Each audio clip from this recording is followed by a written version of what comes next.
Hello and welcome to another episode of A Brief History. Today's episode, Batman Arkham. Ready, set, go. London, England, 2007. Having gained popularity via the likes of Hitman, Deus Ex, and Tomb Raider, video game publishing company Eidos Interactive obtains the rights to create a game based off of one of the most well-known multimedia franchises of all time, Batman. However, while thriving in the comic book, film, and television mediums, Batman's ventures into the gaming world at that point had been pretty mixed. There have been some gems back in the late 80s and early 90s like Batman the video game, Batman Return of the Joker, and The Adventures of Batman and Robin, but there were also many critically panned titles such as Batman and Robin, Batman Beyond Return of the Joker, and Batman Dark Tomorrow. So overall, the Dark Knight's foray into gaming was full of ups and downs, but in the end, even the best titles failed to leave that much of an impact on the gaming scene. But Eidos aimed to change that with their Batman project, going to great lengths to create an authentic and immersive Batman gaming experience. And in order to do this, they enlisted the work of the then little-known developers Rocksteady Studios, as well as Batman the Animated Series writer Paul Dini, and voice acting reprisals from Kevin Conroy, Arlene Sorkin, and Mark Hamill as Batman, Harley Quinn, and the Joker, respectively. What resulted from these efforts was a third-person action-adventure game known as Batman Arkham Asylum. Released for the PlayStation 3 and Xbox 360 on August 25th, 2009, Arkham Asylum found Batman toting a freshly captured Joker to the asylum to be locked away, whereupon the Joker broke free and ran off. It was now Batman's job, and therefore your job, to explore the asylum while fighting off escaped prisoners, battling classic Batman villains, and upgrading your abilities, all in preparation to thwart the Joker's evil plans. And all of this was achieved with some incredible graphics, which struck a good balance between a realistic and comic book feel, and combined with the game's writing, gameplay, and voice acting, Batman Arkham Asylum was the game that Dark Knight fans have been waiting for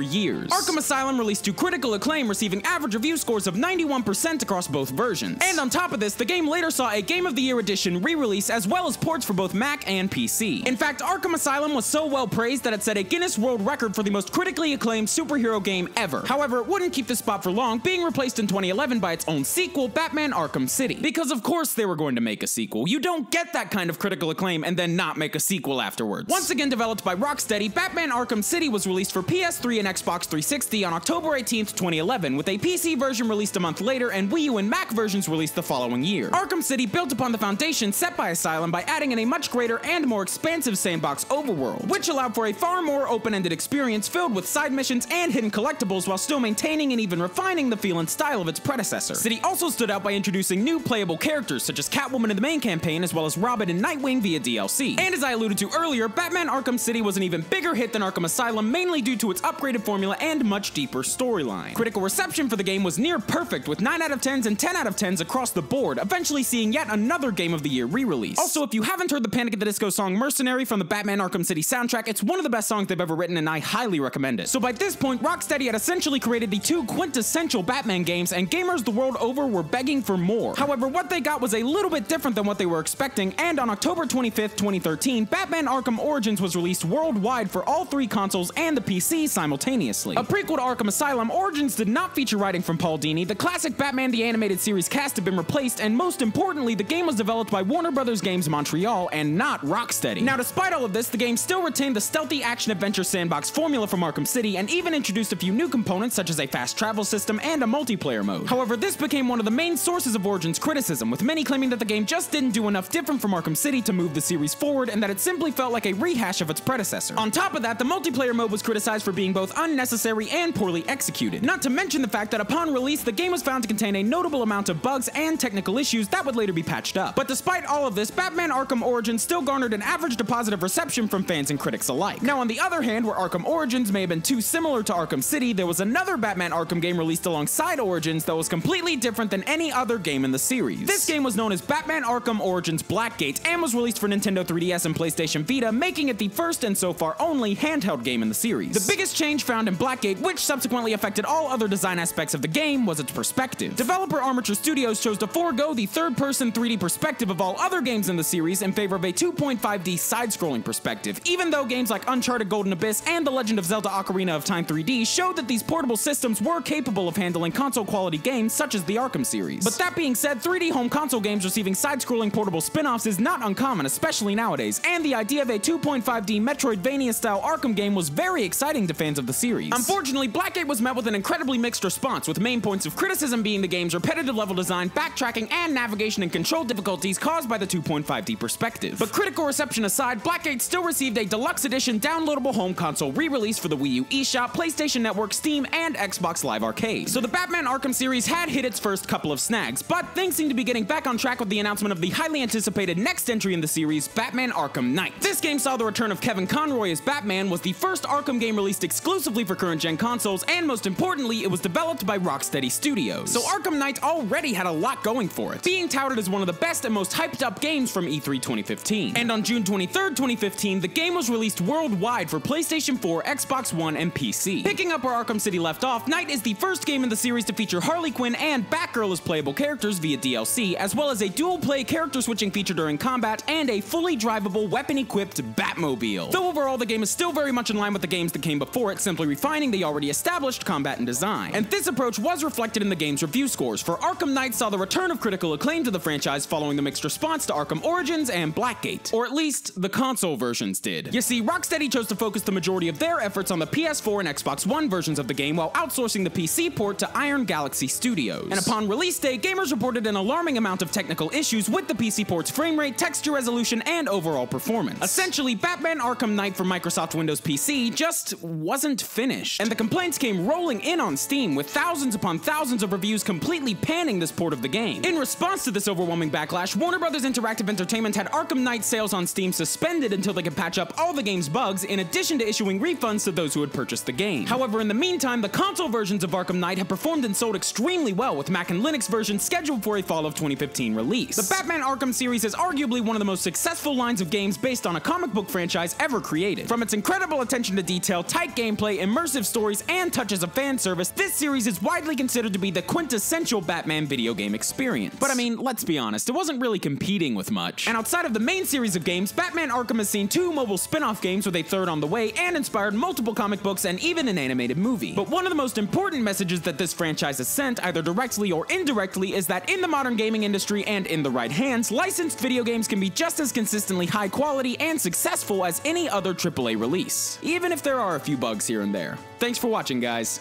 DFTBA.